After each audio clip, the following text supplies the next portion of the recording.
You called down the thunder, well now you got it. So run, you cur.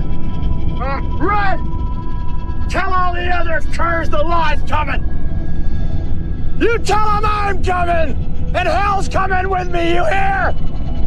Hell's coming with me!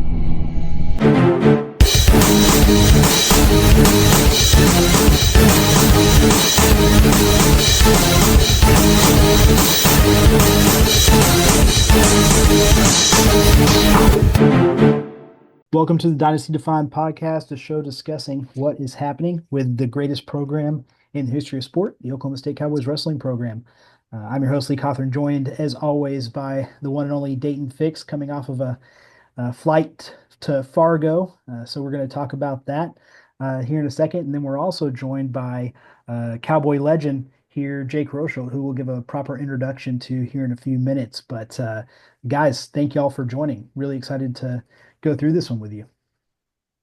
Yeah, I'm excited. Thanks for having me on. So, as mentioned, Daton Fix in the corner for Jax Forrest as he goes and defeats Vito Arujau in 2 matches to make the U.S. senior level world team in freestyle. Is the youngest world team member since 1974 as an upcoming senior in high school. So, really exciting times for Jax Forrest, for you, Daton, as somebody who's gotten to know him really well over the past few years, and for the future of the program as you put a guy who is committed to be an Oklahoma State Cowboy, has been spending a lot of time with the Cowboy RTC, getting on a world team and joining his RTC teammates there in Zahid Valencia and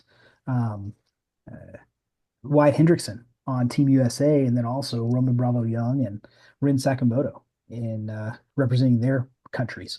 So awesome stuff here. Awesome trajectory for Cowboy RTC. What was it like in Fargo, Daton? It was awesome. It was that's a huge accomplishment. To make a world team before you're even in your senior year of high school, it's pretty unheard of. So Jax, he's a special kid, and he's only going to keep getting better. I thought he wrestled really great, wrestled 2 smart matches. It's kind of a different thing for Jax. Jax usually goes out there and really lets it fly, but I thought he wrestled 2 really smart matches. And he won the positions he needed to win to win the match. There was questions about how if Vito was 100% or not, but it doesn't really matter. There was a delay, and he had time to get ready, and Jax went out there and did his job. It doesn't matter if very few people are 100% ever whenever they're going to go compete. So you can't take anything away from Jax for even if there was a delay and all that. So I thought Jax did his job, and he's going to put himself in a really good position this summer to win a couple world medals. He's on the U23 team and just made the senior team, so he's going to have a really good chance to have a fun summer. Definitely. Well, my opinion on the delay. You're ready to wrestle or you're not. So let's get out there and let's go. I think the delays are silly, but it is the system that we have, and Jax really showed that it wasn't going to be an advantage for anybody. So I think that is a really awesome thing for him. Let's talk about the matches a little bit here. In the first match, Jax did a really good job of holding position, hand fighting really well, keeping space tight with Vito. I know he was taken down and was trailing kind of late in the match, and he just dug deep in a scramble situation to finish a takedown on the edge. And was it a takedown? It was a takedown on the edge to take the lead late. And it seemed like after that, it was Vito was beat, right? Like we've seen that happen before in the first match of these 3-match series, where guys just, especially in that situation where you're leading late, you're trying to just run out the clock, and then you give up a takedown, you lose. And that's just takes away all of the confidence and momentum. And that seems to be what kind of happened there to Vito. But it was massive credit to Jax on fighting through those situations. And to your point, wrestling smart to take advantage of his own length and speed to complete that sequence. Yeah, I think there was 24 seconds on a restart, and Vito just shot right off the whistle.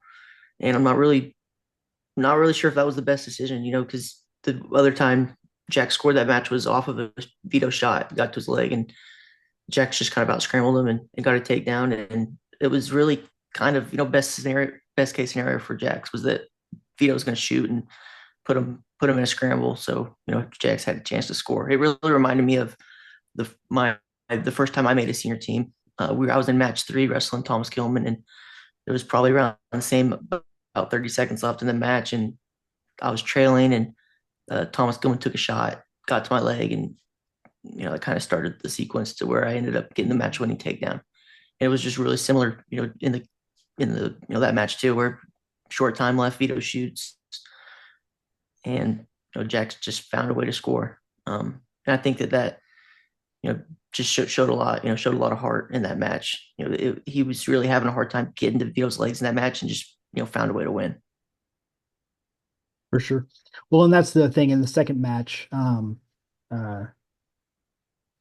It just seemed like Jax was in a position to go win that one. And same thing. He just looked great. He held his positions really well. He um, was just really, really solid in every phase that he was wrestling in. And I think that for him, at this rate, you have to feel good if you can go out and win a world championship, right? Like I think that he's somebody that can go do that. I mean, shoot, Vito is the reigning world champ, right? So I think that that's something that he can now take that confidence to Serbia with him and see what he can do. Yeah, it was just a great performance. And then going into the second match, I really thought that Vito was going to come out pretty hard. Try to get that momentum back. Because you dropped that first match, you definitely don't want things to spiral. At the beginning of that second match. So I just told Jax to be ready early for Vito to sprint, and Jax just did a good job of getting to a leg and getting a turn in the first 10-15 seconds of that second match, and really just blew the match open right from the get-go. And then once he put Vito in that hole, it was just really hard to come back from that. Especially whenever you got to this guy's leg 2 or 3 times in the first match, and he turned him into your points. It's kind of like, how am I going to score on this guy? And he just did a good job of staying intense that second period and finished him out. For sure. Jake, what are your thoughts on guys like Jax Forrest coming up and being part of Cowboy Wrestling now? And I'm excited. I'm excited for Jax. I'm excited for a lot of the young kids that we got coming in there. Obviously, Jax is, making a world team kind of almost puts him on another level. But we got a lot of really good kids that are coming into OSU this year and next year. It's exciting times. We've got a lot of guys. I love the type of guys that they're going after, that they're bringing in. Guys like Jax that are multifaceted in the way that they can score, and how much output they have on the offensive side for wrestling. So it's exciting. It's going to be exciting. It's going to be really neat to see how this team shakes out this year, and then bringing in that next recruiting class. It's going to be going into that, what would be the 27 year will be really exciting. For sure. Yeah, that's a year to have circled, 27, 28. The lineup this year is super young. So I think it's going to be a Yes. really interesting next few years for Cowboy Wrestling, and couple in guys like Wyatt Hendrickson and Zahid Valencia being part of the RTC, and you know, uh, Dean Hamity, uh, Daton. Like, there's just a ton of looking forward over the next 3 years to the LA games. There's a potential to be a lot of Cowboy representation in that field internationally, coupled with hopefully a really good result at NCAA's. So, got to be pretty pumped about these next few years. Not much reason Yeah, to not be. there's a lot of excitement, around OSU right now, and it came about in a hurry. We were kind of in a lull there for a while, and things were just kind of stagnant and ready for needing a change. And I didn't foresee the change happening so quickly. Like it really has turned around really quick, and they've the RTC and all the guys that they brought in there, and the team itself and the recruits, and just seems like the culture and the kids and just everybody's bought in that it's a it's exciting times at OSU wrestling. Without a doubt. So with that, I mean, let's roll back the clock a little bit and let's talk about Jake Rosholt. You're a three-time national champion, four-time NCAA finalist, somehow only a two-time Big 12 champion, which is I wasn't a four-time finalist. I was third once. I that's got beat right. in the You were third, semis. right? Yeah, I got beat. Four-time. Sorry about that. Um, the you only lost once at NCAA's in your 4 years. Yeah. So you were high level prospect coming out of high school, out of Sandpoint High School. You were a three-time Idaho State champ. Um, were a national high school champion in 2001 at 189 pounds. You just have pretty much every accolade you can have as a age group and college wrestler, and then you went on to have an MMA career after you were finished at Oklahoma State. And we're really excited to have you on the podcast and excited to hear your story. Yeah, I'm excited to be here. I'm glad to share anything. Great. Well, let's start at Sandpoint. What wrestling? I know the Mountain States, Idaho, Eastern Washington, Eastern Oregon has a pretty rich wrestling culture and history that a lot of people don't necessarily know about unless you follow the sport pretty closely. But coming up out of that place, what got you into wrestling? What was it that drew you and your brothers to the sport, and what was it that made y'all go there, go start participating? So my start in wrestling, they brought around a flyer to my kindergarten class. The local wrestling club did, and I took it home and asked my parents if I could wrestle. I honestly think I thought that it was like WWE wrestling, not like I had no idea what real wrestling was. I think my dad might have wrestled 1 year in high school. So like I said, we would wrestle some in the living room, but I literally, I just went home, asked my parents if I could wrestle. They started taking me, and it never stopped from there. I don't think I lost a wrestling match my first 2 years. I don't. It might have been three, but anyways, I was pretty successful at it from the start. I remember after the first year, I won every tournament. Was never got beat. And wrestling season came around, and I was like, I didn't even want to go back and do it anymore because it was like, I don't know if I was scared to lose, or it was hard, or the nerves, or anxiety about it all. But my dad was like, "No, get your wrestling shoes. We're going back." So, and he had to prod me to wrestle a few times over my career. It wasn't always a love for the sport. Sometimes it took my parents seeing what was best for me, and and what my potential was in the sport to keep me going back. Well, when did you realize that this was something that was going to take you um, heck to college and beyond and all of that? You had immediate success, but and you had to be prodded into it. But when was it that you realized, heck, I'm really, really good at this? Um, like I said, I had a lot of success all along the way. I mean, I had some years where I wasn't as good, or some, bumps along the road, but it was probably somewhere between my freshman and sophomore year of high school where I really like started to believe in myself, and got that confidence, and started winning beating some guys that were, nationally ranked and going like, man, I actually, there's a chance I could go wrestle, in college and maybe be pretty successful with this. And then, you're winning state titles up there in Idaho. When did you find out about Oklahoma State and start having those conversations with Coach Smith and kind of walk us through the recruitment process for you? I think I knew about John a little bit. Wrestling wasn't near as available to, back then as it is now, especially where I grew up. Growing up in Oklahoma, it was probably a lot different for kids, because of OU and OSU and the Smiths and stuff like that. So like we didn't have all that. I don't think I never watched a college duel till I came to OSU. Um, but I did watch John. They had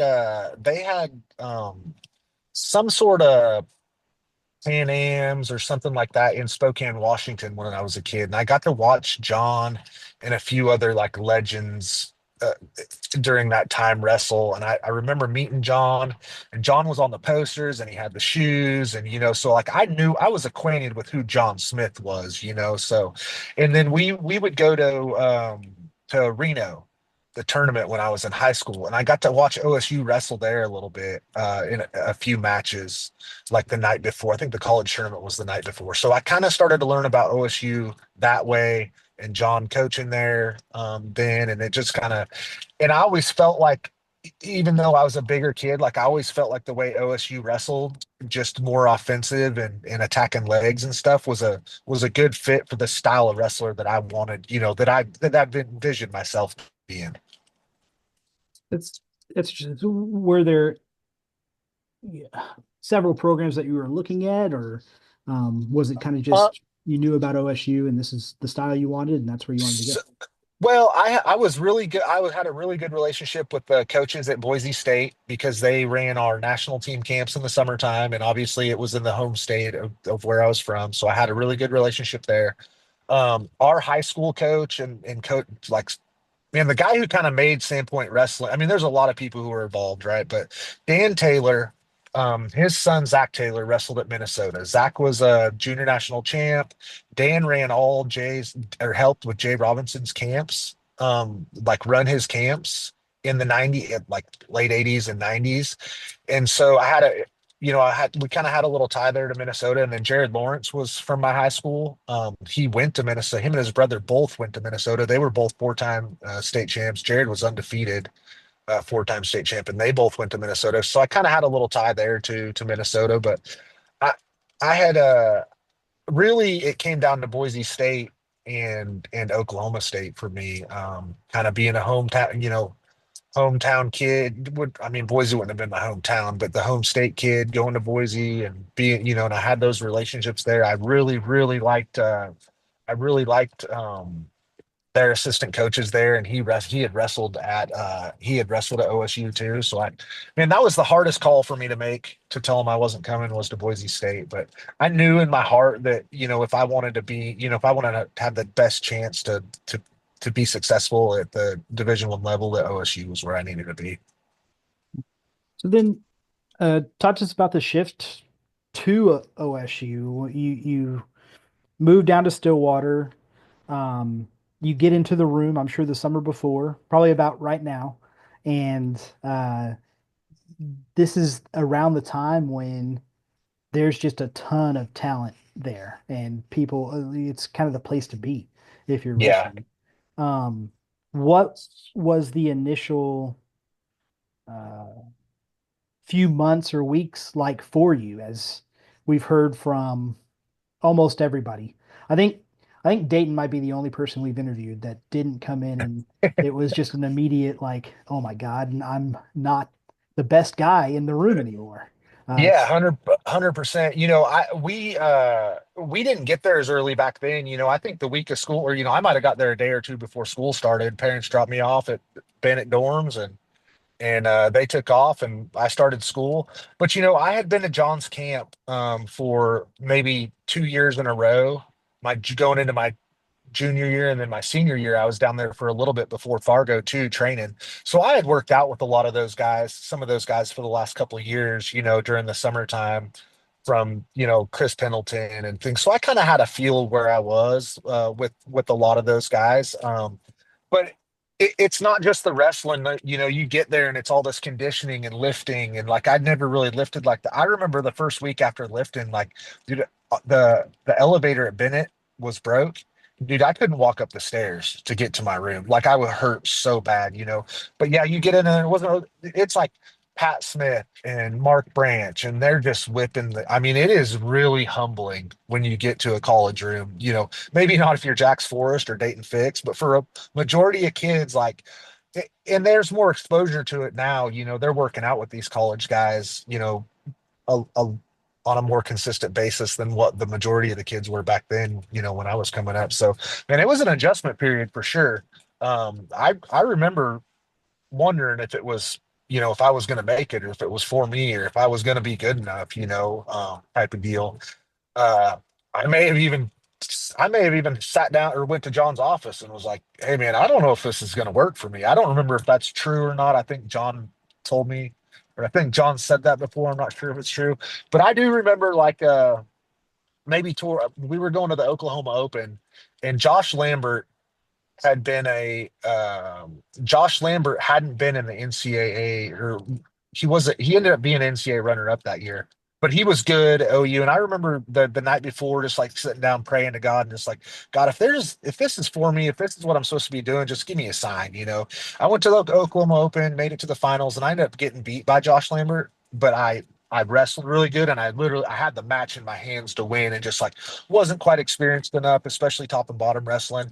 And Lambert went on to be an NCAA finalist that year, and I was like, it just kind of gave me a sign. I had some matches like that year that I was like, I think the Jessamine Smith kid from Iowa, and like just like, hey, it's there. I just got to keep believing and keep working, and I've got the ability. Yeah. Well, you went 19-3 that year, and two of your losses were to an NCAA runner-up, and then in the championship match of the Cliff Keen. So, I mean, it wasn't like it was a rough redshirt year on the Yeah, mat. I didn't even know that. I couldn't have guessed that record. So. But the internet's a magical thing, I've got that Yeah. figured out. But then that summer you went and won two freestyle titles and got to go wrestle for the junior team. Yeah, we did. They ended up not going. We ended up not going overseas, but I did win what I think they called it FILAs back then. That's actually a crazy or a wild story. We played basketball all the time my freshman year, like Mark Munoz and um, Cormier and me and a bunch of, like, after practice at night, we'd go back and we'd be over there playing basketball.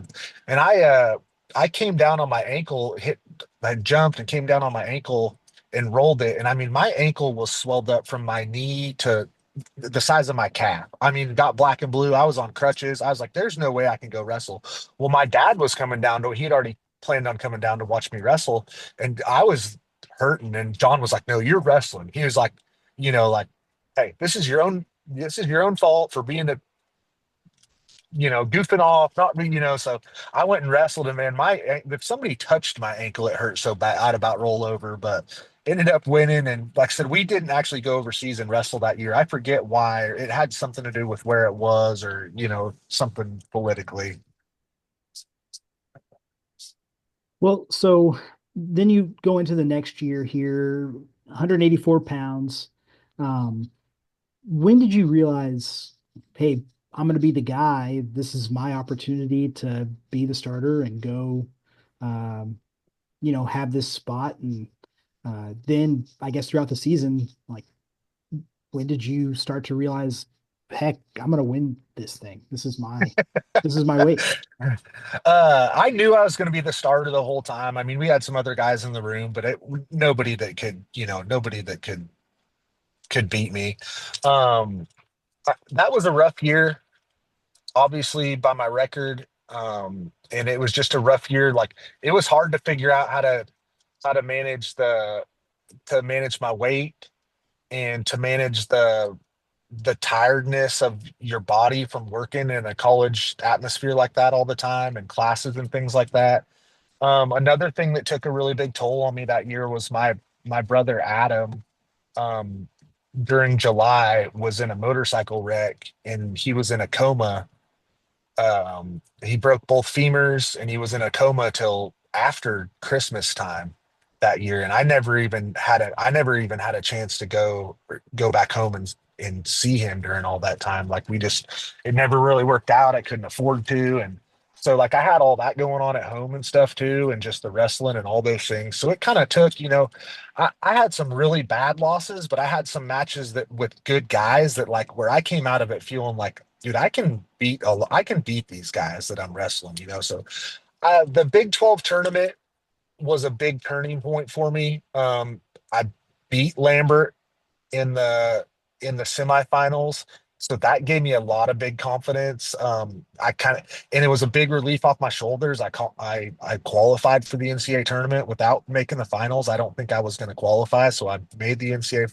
I made the NCAA, so it's kind of a big relief off my shoulders, man. I didn't wrestle very well in the Big 12 finals. I don't think that seems kind of sad to say, but I just think it was such a relief that I'd made it that match just didn't really mean that much to me. But I went into the NCAA tournament with confidence that I could place, and every match I just kind of got I just got a little bit more swagger about me and a little bit more belief in myself. And I just knew I could do it, man. When it comes down to it and you start breaking stuff down, when you believe in yourself and you're like, hey, all I got to do is win one one period at a time, one match, and then the next match. Like you're breaking it down in these small increments, and like, hey, I got to go win 5 matches to be an NCAA champion. Like, dude, that's doable.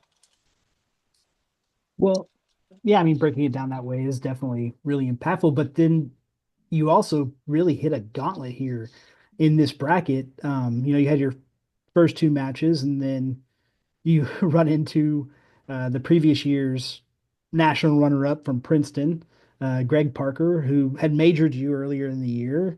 You ended up pinning him. In the semis, you face Josh Lambert from OU, another guy, he beat you the year before, and he had been a national finalist. Um, you end up beating him pretty soundly. And then you have the guy who beat you majored you in the Big 12 championship in the finals. Yeah. So you kind of had to go through a bit of I mean, and there's no easy route. I mean, in following this sport closely and for the past 15 years, there's been maybe one time where I've looked at a finalist bracket and thought, well, what did he have to face really? Yeah. So I mean, it's always going to be hard, but heck, you didn't get an easy route there to win that first title. No, my first match was pretty shaky. I think I won 8-6 against a guy from Citadel, I Mhm. believe. And it was that kind of knocked a little nerves off. And then I wrestled Gerald Harris is from Oklahoma, and he was kind of buddies with a lot of guys on the team. And like when he was wrestling at Cleveland State, but like during the summertime, he would be around OSU a lot and stuff. And like he was good. So I knew that was going to be a match. And like when I came out of that match and won, me and him had never wrestled before, I don't think, but I had a lot of but I had him, I thought he was a very good wrestler so came out of that match and I won. And I was like, that gave me a lot of confidence. In the Greg Parker match, I loved because he was good on top, but I had improved on, my bottom wrestling. And I knew like if I just kind of if I stayed solid and I knew I could take him down. I knew I could score points taking him down. So I felt really confident in that. And then the Lambert match, same thing. Kind of like, dude, I had kind of gotten over that hump in the Big 12 finals or Big 12 semifinals against him, and I really didn't see any way I was losing that match. So, and going into the Barker match again, kind of what I was saying earlier is like when I got majored in the Big 12 finals, I know that looks really bad, and I know this sounds really bad, but I don't think I didn't have much effort. Like that match didn't mean much to me for whatever reason, like just the relief of making the NCAA tournament or whatever it was. But like so I had no worry that I couldn't wrestle with him. Now, did I believe I could beat him? Yeah. Could he beat me? He probably had the ability to be able to beat me too, just not on that night. Yeah. That's definitely mindset. I think what you're describing here might be, and Daton could probably talk to this better than I can, but and I'm sure you can too. But I think Jake, it sounds like you might be one of the reasons that John Smith lost some hair over the years. I'm sure there's lots of kids that are guilty of some of that, but I'm sure that John has either lost some hair or got some gray hairs because of me. I have no doubt about that. The That seemed to be his number one um, pet peeve over the years was if you didn't put forth maximum effort, he wanted you to Yeah, dominate. So that yeah. seems to be one You of know, those. I've thought about that a lot over the years, just thinking back on my career, because I always had some losses every year, no matter what year it was. I had some losses. I had more that year than any of the other ones, but it's really it takes a really special person to be able to go out there and be uber focused every match. It's just like you look at guys that have, you know, went undefeated like that is such a tough thing to do. Like you got to be, especially, I mean, it's not that it's any easier now, but like we wrestled a lot more matches back then. A lot more matches were wrestled back then than there is now. And just being able to go out there and be focused every single match and be at your best every single match, it was just not something I was capable of doing. I don't know what the reasoning is for that or why, or I think sometimes a lot of it was weight management, especially my freshman and my sophomore year was weight management stuff and being able to manage my weight where I could go out there and perform at the level I needed to. So let's talk about that a little bit. I mean, there's your sophomore year where you took third, losing your one match in the 4 years that you wrestled in the NCAA tournament to guy from Northern Illinois is number two or second seed, right? So, Yeah. but at end of the day, was that weight management part of the reason that you bumped up to 197 pounds for your junior and senior year? Yeah, that was Ben Heiser from Northern Illinois. I think I lost 4-1 in the semis. But anyways, I was 100%. That was the most miserable year of my life. Like I could have quit wrestling in a heart. If I would have had to make 184 again, I wouldn't have wrestled. Like there is no way. All I did, I never wrestling was just miserable. Like it wasn't even wrestling. It was just all cutting weight. We would practice. I was going back almost every night of the week after practices during the day to shed some pounds at night, just so I could keep my weight where I was in striking distance of making 184. I mean, my whole life revolved around trying to make sure that I could make 184 pounds, and it was just miserable. I mean, it was miserable.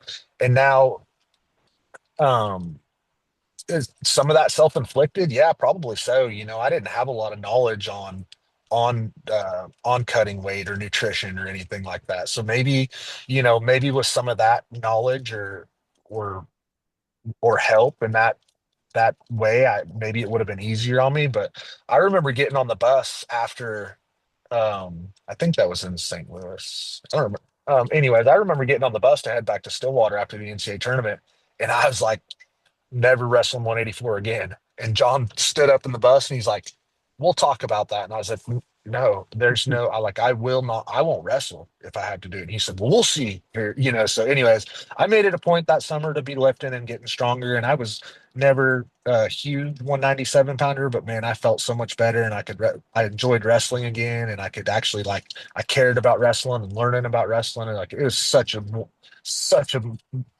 much more enjoyable experience at 197 than it was that year, my sophomore year. Let's rewind a little bit to that tournament then, your sophomore year, and you dropped that match in the semis to a high quality wrestler, of course, but what got you up on Saturday morning to go take third? Um, I mean, that's just what you do, right? I mean, I didn't need anybody to tell me that I needed to go get third or I needed to go do the best that I could. Like I was at the NCAA tournament and I was there to be, I thought I was the best.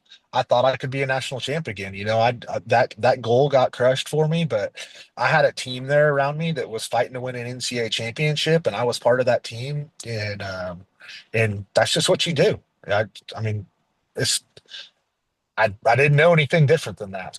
And and I'm glad that I didn't. Those were the probably the toughest matches I've ever wrestled in my life, because you don't part of you doesn't really care, or part of your heart's broken and your dreams are crushed, but at the same, and so part of you is like, sulking around, but the other party is like, hey, this is what you do. You go do the very best that you can and give it 100% effort, if not for yourself, but for your team as well. Yeah. Would you say that's part of how you were brought up in the sport? And I know that, obviously at Oklahoma State and having that team aspect and going for a team title, it's very important.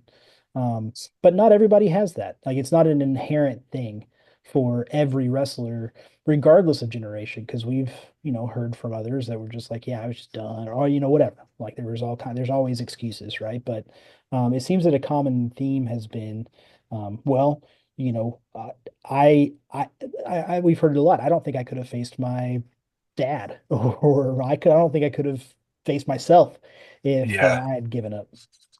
yeah.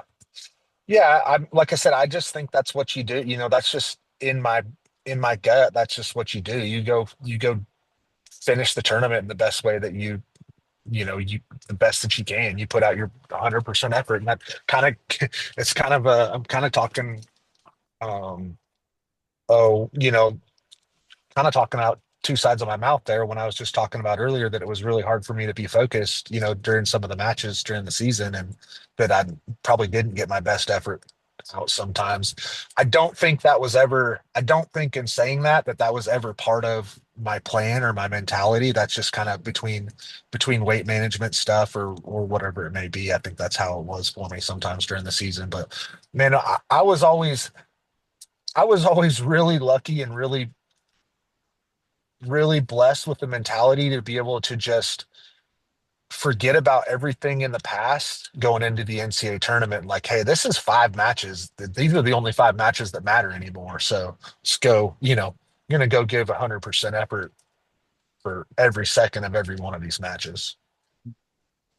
Um, so then you roll into your junior, senior year, you're up at 197 pounds, where you are definitely, as you just mentioned, feeling a lot better about Yeah. your weight and everything. And then you roll off, quite frankly, you roll off some of the most dominant performances of uh, uh, your career, right? I mean, yes, you took some losses. You came into the tournament with a couple of losses. You were the 4 seed, whatever, but you went on to just um, pretty well handle the field here in your uh, run to the championship. Recording in your senior year, you recorded what, 2 falls and tech and a major along the way, and then your junior year, pretty similar results, and you just kind of weren't going to be stopped. And then the team was on a real roll there. Of course, you had a very cohesive group, being on that group that won 5 in a being a big part of that group that won 4 in a row, and um, just kind of walk us through those years and how you approached them and how you uh, just kind of, like I said, weren't going to be denied those championships. I mean, I think that's it. I believed in myself, and I believed that I was good enough to. I not only that I was good enough, but that I was going to go do it. And I did always wrestle really well at the NCAA tournament and had a lot of dominant wins. Not that I never had any close matches or any tough matches, but I think I was able to really perform at my best at the NCAA tournament. Um, I I was I want to say for the most part healthy. But my junior year in our duel against Lehigh, which it was my second match against John Tringe that year. He beat me earlier in the year at the national duels. He beat me pretty good. I don't remember, but then he beat me at the Lehigh duel too. But I tore my MCL at the Lehigh duel, and I don't think I was on the mat maybe at all before the Big 12 tournament. I think I was just riding the bike. I might have tried to get back on the mat a couple times, but it hurt. It was bad. And then I got on the mat a few times before the NCAA tournament, but I was really limited before my junior year. Like when I tore my knee, I didn't know if I was going to be able to finish if I would finish the year. It, I didn't really have any other choices. It's not like I was going to get a medical year or anything like that. So, but yeah, I was hurt really bad going into my junior, the NCAA tournament my junior year. But I was able to get out there and perform well and win again. And that was a big one. That was a big year for me, just because I had won as a freshman and you always kind of, I mean, I think you hear from everybody like winning it again is extremely difficult. It's not, there's no sneaking up on anybody anymore. Like everybody, you're getting your best shot at everybody and everybody's coming to perform well against you. And it's just really, really difficult to do it again. So that was a big relief winning it again and just not proving anything to anybody, just proving it to myself that I could do it again. Yeah. Well, and again, they really gave you a difficult route there, having to wrestle BJ Padden from Nebraska there in the semifinals, who's the guy who beat you in the Big 12 tournament there. Yeah, that was a critical. I remember one critical. I got a takedown during that match, kind of towards the end, and I remember being on a single leg stretched out, and I remember just being at that moment, like remembering how many times we'd worked on that during practice, and John talking about how important it would be and the technique there, and just kind of gritting and grinding through it and getting that takedown, and that was I, I just remember being just really really clear-headed in that moment and about what I needed to do and the situation I was in and how important getting that takedown was. So yeah. That was it. BJ Patton was a really difficult matchup for me for whatever reason it was. He had several wins over me. um, Classic Nebraska situation. At least you got the match in the NCAA's, right? Was the Yeah. um Yes, sir. so you had to grind out that championship your junior year, and then your senior year, as mentioned, you went on a big run and Yeah.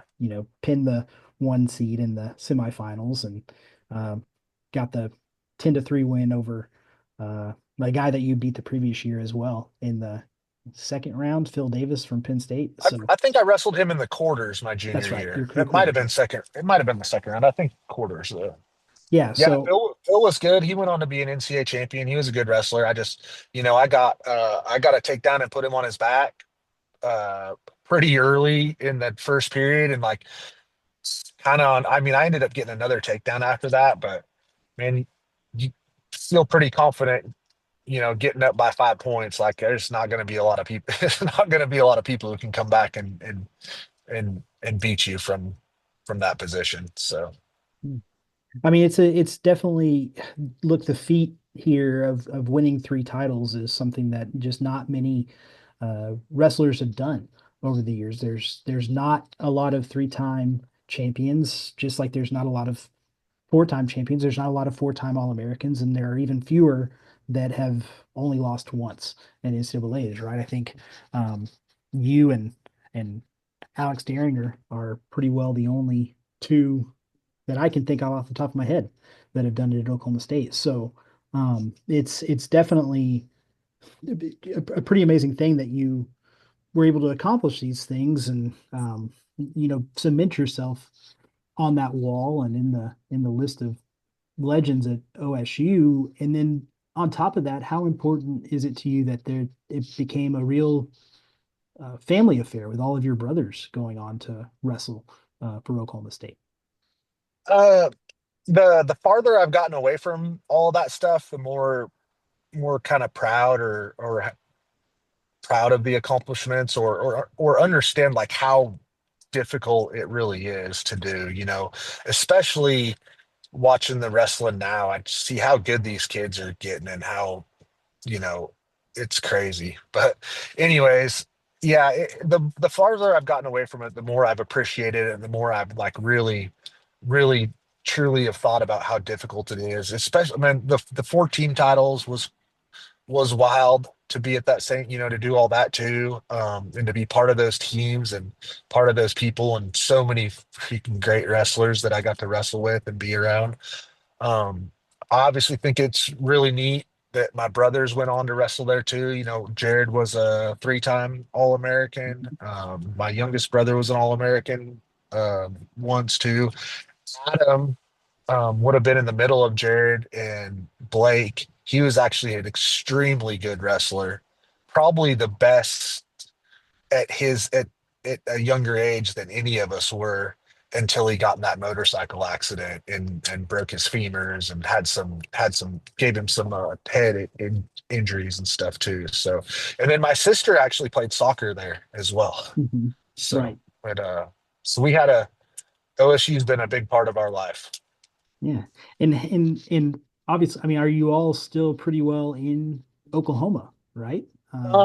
Me, Blake, and my sister are. My mom still lives in Oklahoma.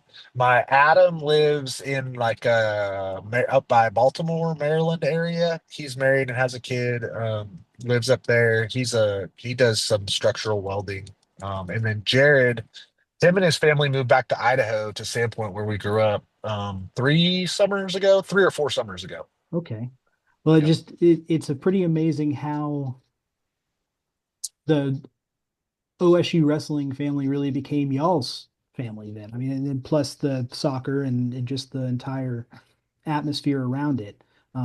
You just touched on it, but could you kind of talk to us a bit more about um, now as you're getting closer, you're getting a bit more involved in the what all's going on and taking your son up to be parts of camps and do all these things. I mean, what's that like now for you to have that and to be such a big part of the legacy? Um, it's it's just a great community of people, you know, and a great community of friends that I've been able to meet through the sport, or not only at OSU, but through the sport of wrestling. But I still, you know, we go to the NCAA tournament every year. We've been to the World Championships. We went to the Iowa Duel this year. Like I still have a lot of relationships and a lot of really good relationships tied to the sport of wrestling. It's done it's done so much for my life. I mean, anybody who's wrestled knows the type of character it builds in you and the type of morals and the type of work ethic. But the people that you meet and the relationships that you make, I've made lifelong great friends, business partners, and from wrestling at OSU, you know, and it was a fantastic university and team for me, and I continue to support it to the best of my ability. I really, really enjoy OSU and the wrestling. Well, now with the changes that have happened and um, with the team and all these younger guys getting to a place where they're looking to repeat the success that your teams had at OSU while you were there. Um, what would be your guidance on stepping up, being leaders, digging deep when times are tough? You know, all of those fun things for some of these younger guys. I think David and company are probably going to do a pretty good job of that on their own. I don't know that I have much to add to that. I think the one thing that I think about the most and was really important for us was our culture as a team. You know, we had a really good culture. We expected a lot out of each other. And and you felt that from your teammates. You know, they expected you to be doing the right things and being at practice on time and being at class and doing, you know, like we had a, a level of expectation and excellence throughout the program, from the, you know, guys that didn't start to our, you know, to the coaches. And we were all trying to uphold a really high standard. Well, and yeah, of course, David and them are gonna that's their job and that's what they're gonna do for sure. Dayton and I and Dustin Plott will eventually come on and talk about this too, but there was a sometimes sometimes it's different coming from dad in and like the people who it's their job to do it, and when it's your uncle or your older brother, right? Yeah. So yeah, I think it's good to have folks like you and Daton and you know Johnny Thompson and all the other folks that are around to come in and say like, hey, this is the culture we had. This is how we were successful. This is how we were, and and then you're gonna have to do your own thing. But Yeah. yeah, at the end of the day, like you got to hold each other accountable, and you got to um, expect greatness from each other. And Mark Branch said Yeah. that. And I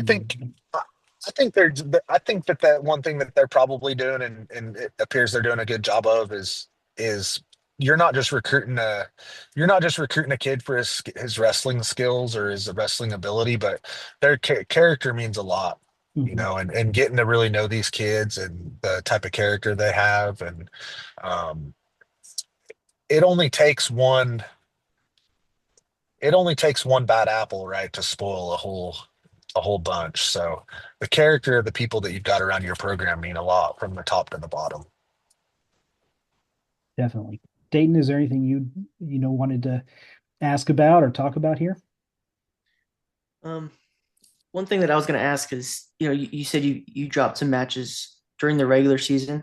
Just how did you use those matches to motivate you? Because I know that I've said, on the podcast during the last season, when guys like Troy Spradley or someone like that dropped a match in the regular season, I said that that sometimes that's not the worst thing that can happen. Sometimes that's whenever you're the most motivated to come back and really jump levels. So do you think that that's something that you kind of went through during the regular season? Yeah, I think that I think that there's always things to learn from a loss, right? It might be the way you handled your weight. It might be something technically you did. It might be something probably more for me. It was either weight wise or it was something just mentally where I wasn't prepared to go out there and be in a 7 minute battle or but I think there's always things that you can take away from that stuff.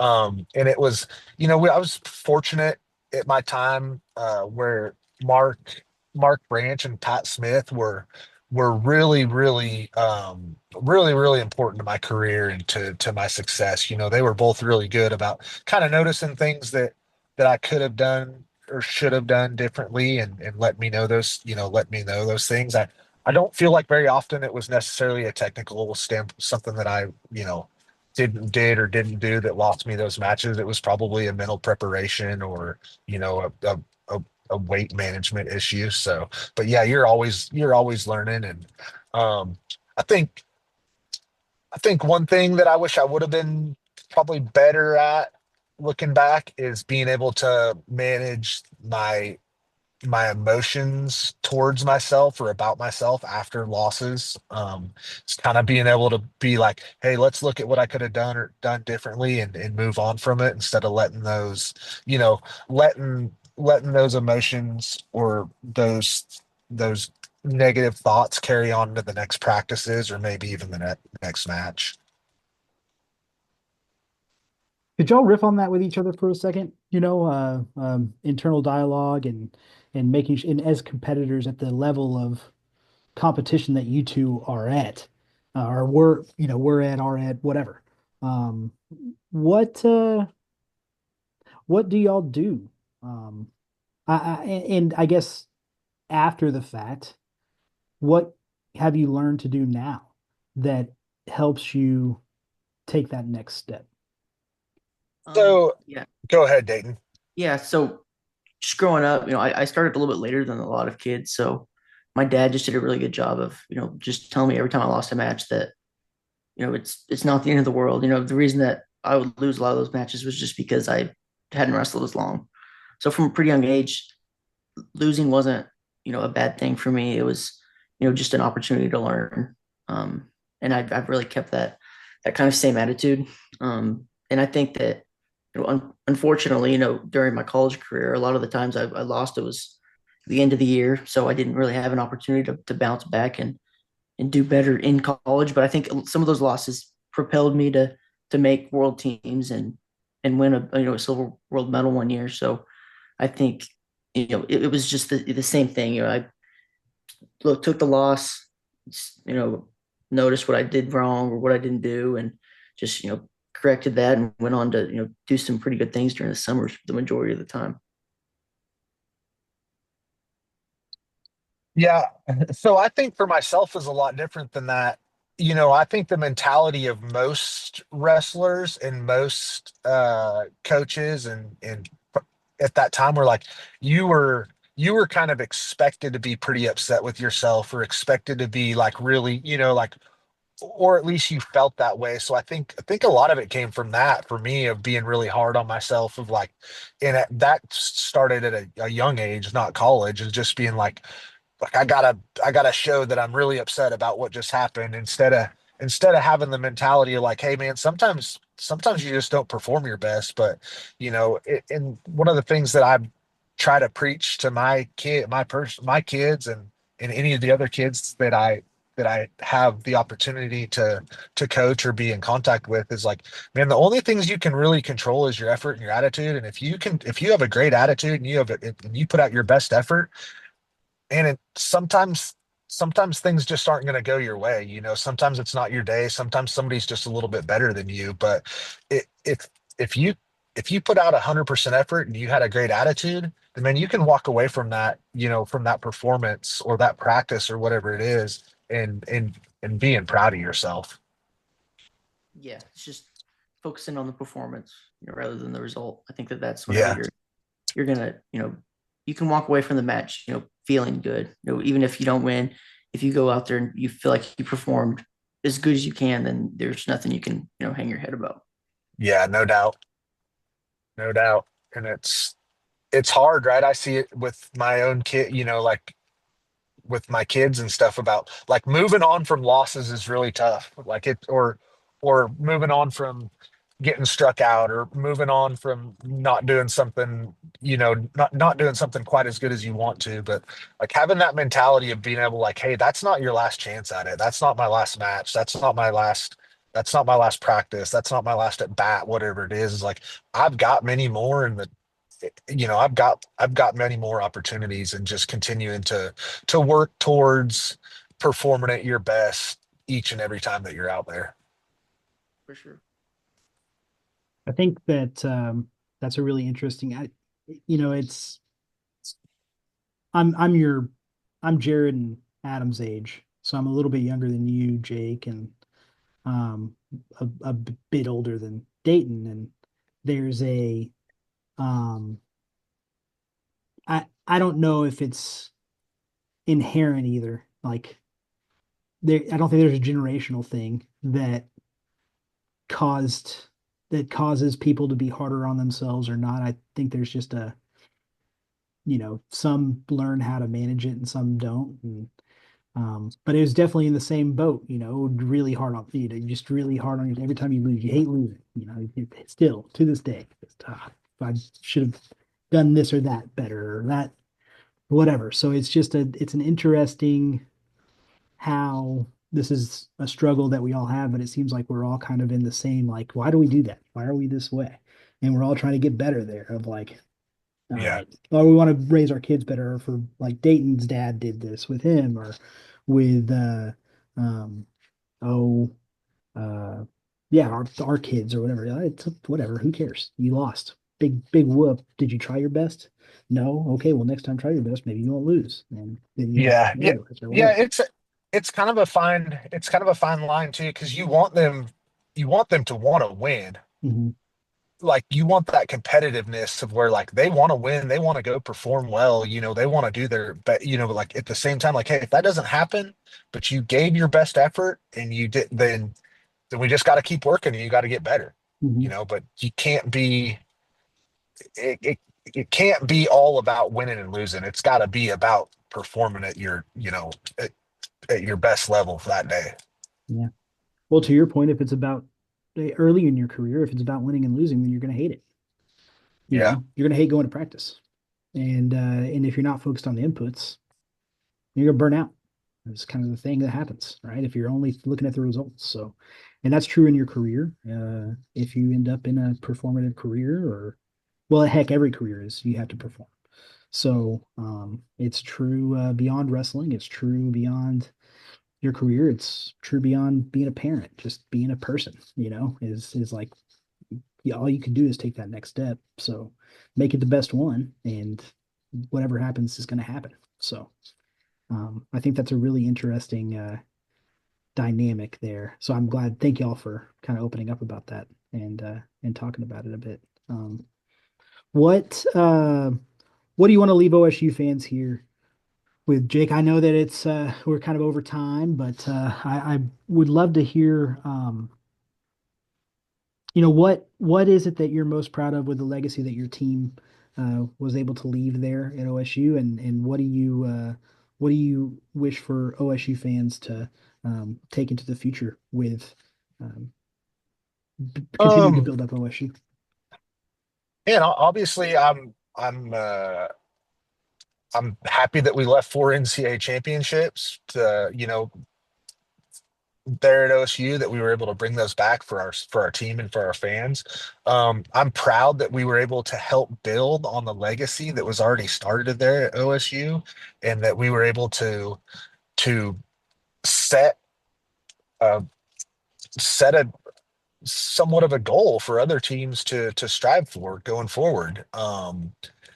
It's not going to be an easy goal to accomplish, but I think currently we're in a pretty good situation to start building back towards that. I'm thankful for all the OSU fans that have followed my career and have continued to be supportive or be friends of mine. And I'm thankful for the opportunity to have built a love and relationship for OSU and for the sport of wrestling, to continue to follow it and watch it and want to see success for our program. And I'm just thankful and proud to have been part of that legacy that is OSU wrestling. Love it. Well, Jake, thank you so much. Thanks for all you've done and continue to do for OSU wrestling, and really excited to see you here at the Pokes Wrestling Golf Tournament. I'm sure we'll see you there in September. And I'm sure I'll be out there hitting balls in the woods in no time. yeah, sure. Slicing them off into the country club woods, and partaking in the all the other festivities that are around there. So yeah, it's a good time. It really is. I'm glad they started that. It's been a fantastic annual deal that they got started, and look forward to it every year. wonderful. Well, we'll see you there, and in the meantime, go Pokes, and we will keep on keeping on with telling these stories. Thank you so much for opening up on them, and for providing some color. All right, man. Anytime. Thank y'all for having me.